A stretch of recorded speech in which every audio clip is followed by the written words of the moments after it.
Hello guys, welcome back to my channel. In this video, we'll be doing something really exciting. So I'll be fixing up and customizing this dyed doll. So she is dyed blue. So she came with the vampire doll that I made recently. Okay, I'm showing you here the eyes that I'll be using on her. So these eyes are actually was already used in another doll for Callisto, if you remember her from a while back. But yeah, so I decided that it doesn't really fit her, so I'm going to use it on this particular doll. I'm showing you here the wig that I was initially planning on using on her, but I changed my mind, so I did not use that wig. I believe that she is intended to become the corpse bride because of her blue skin and all. So I'm going to actually take inspiration of the corpse bride in making this. So I'm just showing you here how easy it is to put in the googly eyes. So I really prefer this because it's not as hard as putting in these eyes compared to the regular type of eyes wherein they're open and closed. So I really like it because it's so easy, and I also like the way it looks. And once again, we're going to be putting in cotton filling inside the eye socket so that it'll support um, the eyes that we just put in.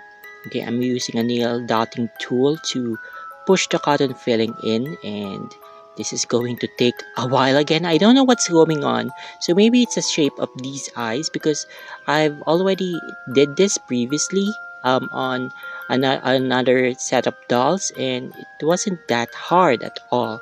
But maybe it also has to do with the type of eyes that I'm using.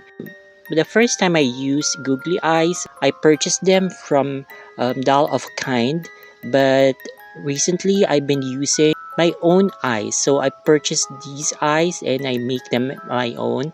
Well, to be quite honest, it's not like I made it from scratch. So basically, you just buy blanks, okay? So they don't have any irises, and then you're going to purchase glass chips separately, and I was very happy with the way it looks, and also it's not as expensive because I'm purchasing it directly from the supplier, so it's going to be less expensive than if I was going to purchase it from the US and then it's going to be sent out to the address where I have all my items consolidated before they get shipped to the Philippines. I also like the versatility because basically I can choose whatever design I like, given the what they have, okay, of course. The future, I do plan that to make my own glass chips. I think I already have an idea of how to do it. I just need some resin and all. That's not going to happen anytime soon, maybe in the next year or the following year, because I really do intend to make more googly eyed girls.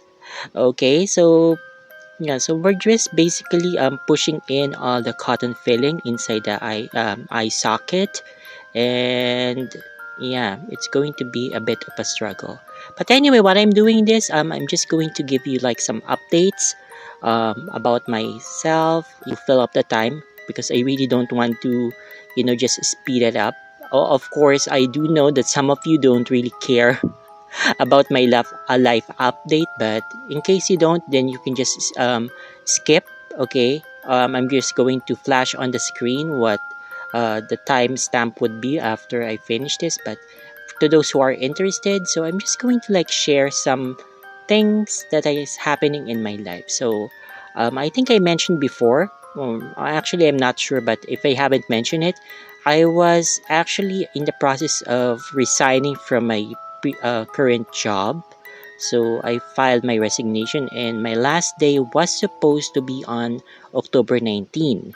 Now, my birthday is actually on October 20th, so I thought, okay, perfect. So it's going to be my gift to myself because on October 20th, I don't have a job, so I can just relax and all.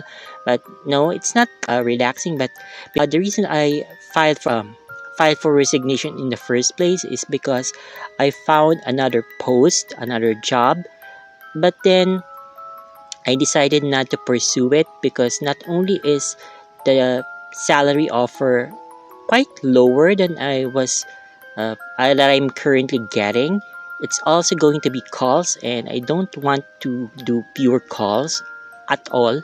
Actually, I don't like calls at all. I prefer doing non-voice.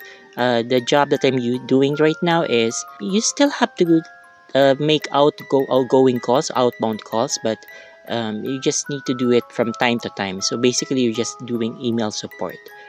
And my salary right now, although there's not much difference, it's still slightly higher than what is being offered in this new job. So I decided, okay, I'm going to um, cancel it for the meantime. I'm going to retract my resignation, and then I'm going to stay with my current company, and I'm going to decline the offer in this new company.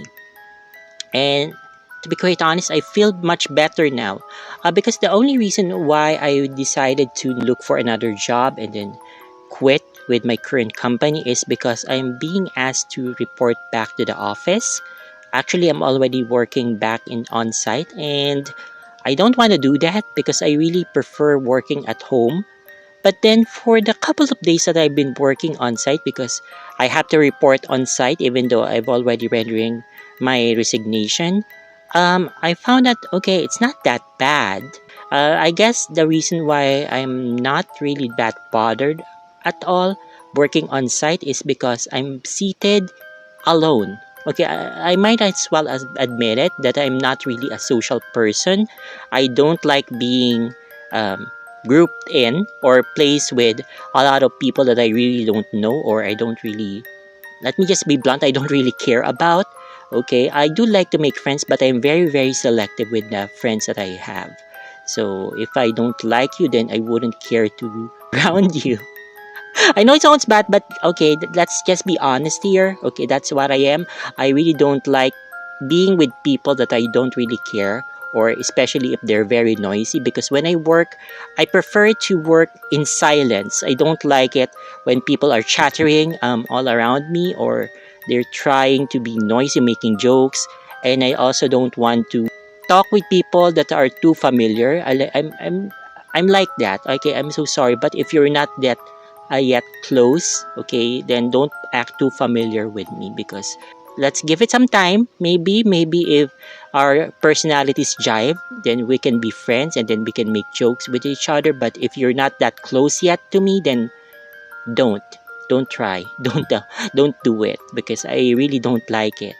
I don't want to talk with people or in person when we're not really that close. Maybe if in a professional way, we can. If I need something, you need something, and it's something to do with our work, then yes. But aside from that, no, I'm not interested, and um, I'm not going to share anything about myself that I don't want.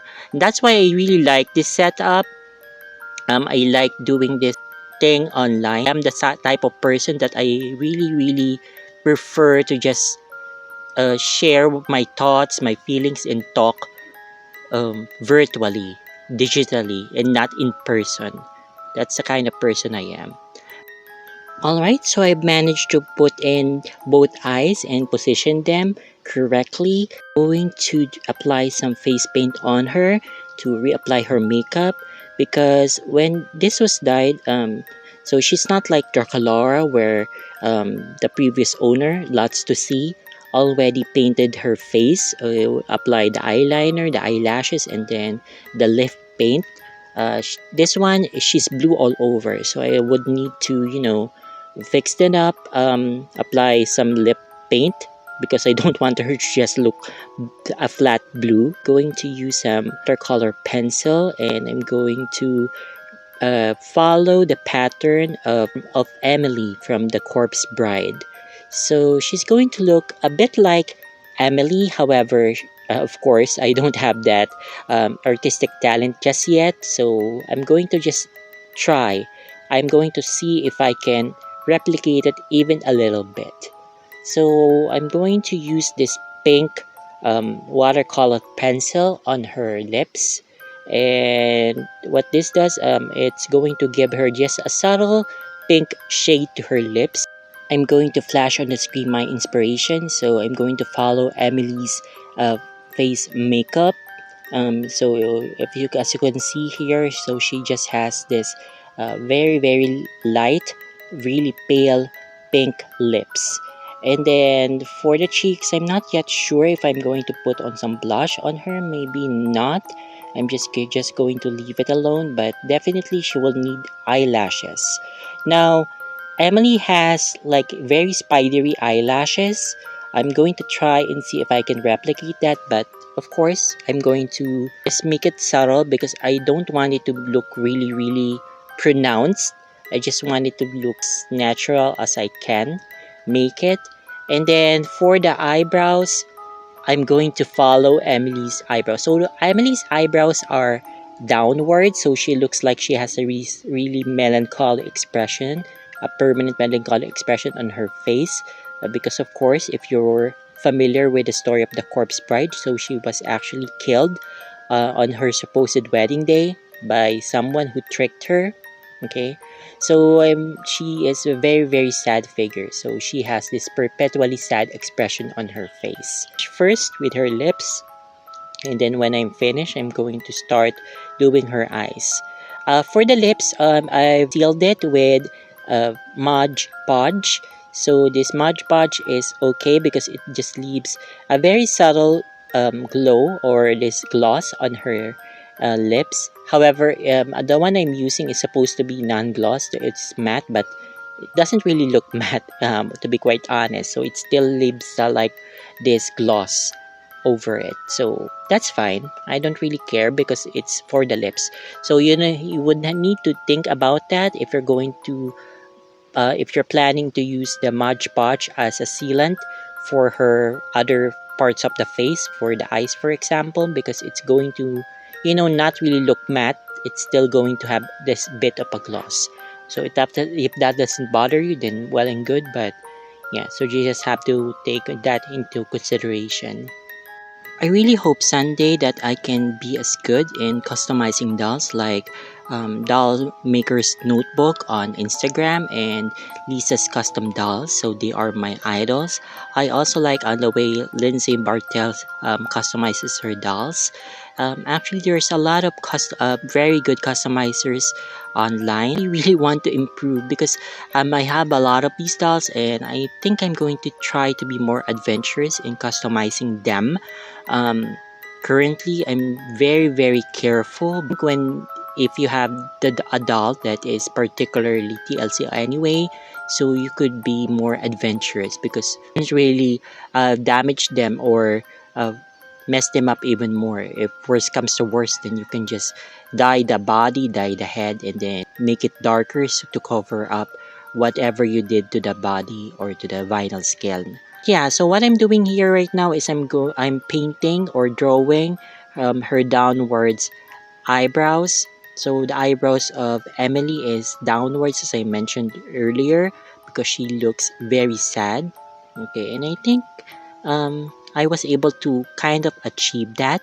Okay, although maybe I can make it even more pronounced because her skin, her vinyl body is very, very blue. I think it's doing something and not making the eye watercolor pencil pop up, but um, you can still see it. It's just not that pronounced. Okay, but yeah, after this, I'm going to be doing another doll. So the last one from Lots to See, that doll is gray. So I'm planning to make her an alien. Lots to See, I was able to make a vampire, a ghost, and an alien. I do plan to make more supernatural creatures in the future. Actually, I already made this doll. It doesn't really look like it, but I'm really planning to make her a werewolf. So I don't know how to do that exactly. Maybe I'm going to like have my friend sew on a furry outfit for me so I can make her sort of werewolf like. Okay, but or maybe I can just put in some fake fangs on her and then put on some ears.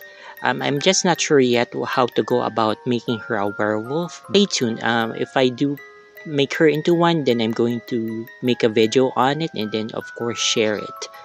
But for the meantime, we're going to be fishing on making this ghost doll, my corpse bride.